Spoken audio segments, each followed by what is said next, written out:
Like and subscribe for daily OT brain boosters. A client has sustained a complete C5 spinal cord injury. The occupational therapist is assessing expected motor function to guide intervention planning. Which physical ability would the client be unable to perform?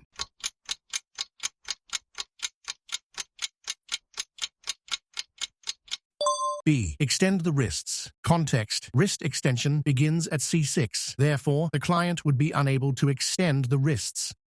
Client has sustained a complete C5 spinal cord injury and is participating in inpatient rehabilitation. The occupational therapist is establishing long-term goals based on expected motor return. Which goal is not appropriate for this client?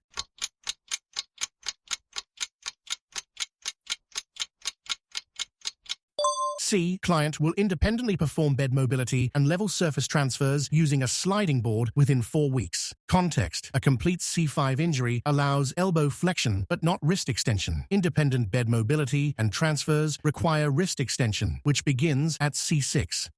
A client has sustained a complete C6 spinal cord injury and is participating in inpatient rehabilitation. The occupational therapist is establishing functional goals based on expected motor return and level of independence. Which goal is not appropriate for this client?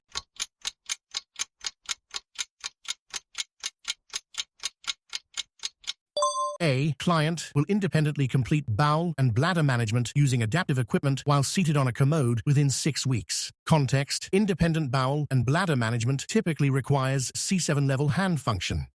Client has sustained a complete C5 spinal cord injury and is participating in inpatient rehabilitation. During a strengthening session, OTR assesses available shoulder and scapular muscle function to guide intervention planning. Which muscle group would the client be unable to actively use?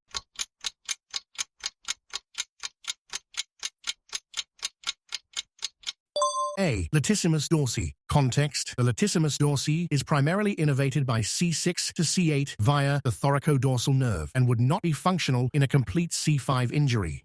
A client with a spinal cord injury is undergoing an upper extremity evaluation during inpatient rehabilitation. The occupational therapist observes active shoulder extension, adduction, and internal rotation. The therapist recalls that this muscle is innervated by the thoracodorsal nerve. Which muscle is responsible for these actions?